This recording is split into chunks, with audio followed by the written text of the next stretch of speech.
বউয়ের হাতের এক স্বাদ, মায়ের হাতের এক স্বাদ, আর ভালোবাসা দিয়ে রান্না করলে যে কোনো খাবার মজার হয়। আসসালামু আলাইকুম, বিসমিল্লাহির রহমানির রহিম। আজকে অনেকগুলো আইটেম রান্না করব চিংড়ি মাছ দিয়ে, তিনটা আইটেম।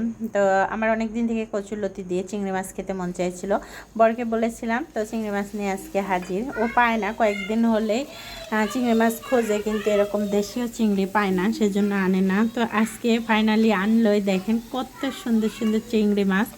তো আমি আজকে চিংড়ি মাছের দিয়ে মিষ্টি কুমড়ার ঝোল রান্না করব, তারপরে চিংড়ি মাছ দিয়ে কচুরলতি রান্না করব, আরও চিংড়ি মাছ দিয়ে চচ্চড়িও করব। আরও অনেক পাঁচ মিশালি মাছ আছে, যেগুলো এই যে বোয়াল মাছ, তারপরে গুচি, আবার এই যে শিং মাছ আছে, এগুলো দিয়ে চচ্চড়ি করব।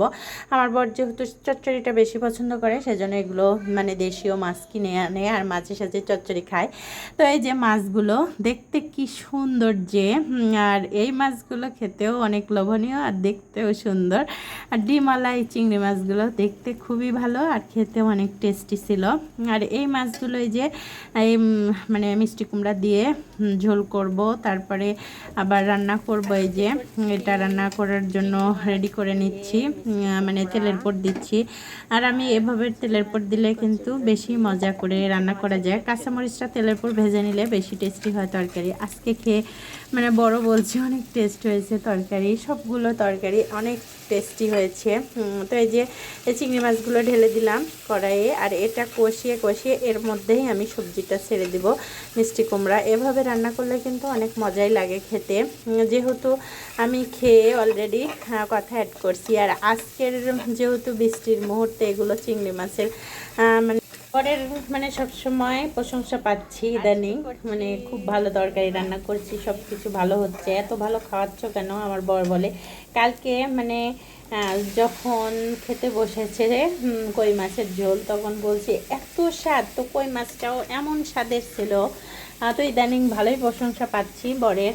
তো আমার ভালো লাগছে যখন এই যে ক্লান্তিময় মুহূর্তে যত রান্নার রেসিপিগুলো করি, আবার ভিডিও করি, এর মধ্যে যে রান্নার মধ্যে ভিডিও ক্লিপ নেওয়া কতটা যে কষ্টের, তা আমরা ব্লগাররাই শুধু জানি, রান্নার ব্লগ যারা করি। আর বর যখন খেতে বসে সুন্দরভাবে বলে, প্রশংসা করে বউয়ের হাতের রান্না, তখন আরও শান্তি লাগে, তখন ওই ক্লান্তটা ভুলে যাই।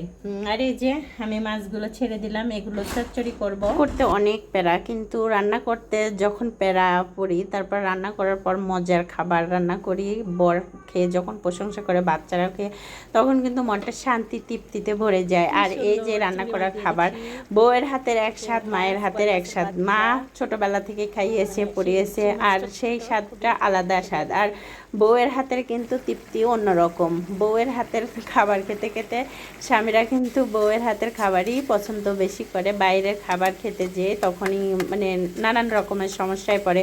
যেহেতু বউয়ের হাতের টেস্টি খাবার খায়, বাহিরে খাবারের টেস্ট আলাদা, আর বাড়ির খাবারের স্বাদটাও অন্যরকম। কারণ বউ তো ভালোবেসে একদম সুন্দর করে রান্না করে, আর সেই জন্য বউয়ের তরকারির স্বাদটাও অন্যরকম স্বাদ হয়ে যায়। কারণ নিজের লোকের জন্য রান্না করছে, সে তার ভালোবাসা দিয়ে, শ্রম দিয়ে, অনেক ক্লান্তি এর মধ্যে দিয়ে তারপরেও রান্না করে সেই মজার খাবার। সেই খাবারটা কিন্তু অন্যরকম টেস্টি হবে, কারণ সে ভালোবাসা দিয়ে করেছে তার জন্য। ধন্যবাদ সবাইকে, খোদা হাফেজ।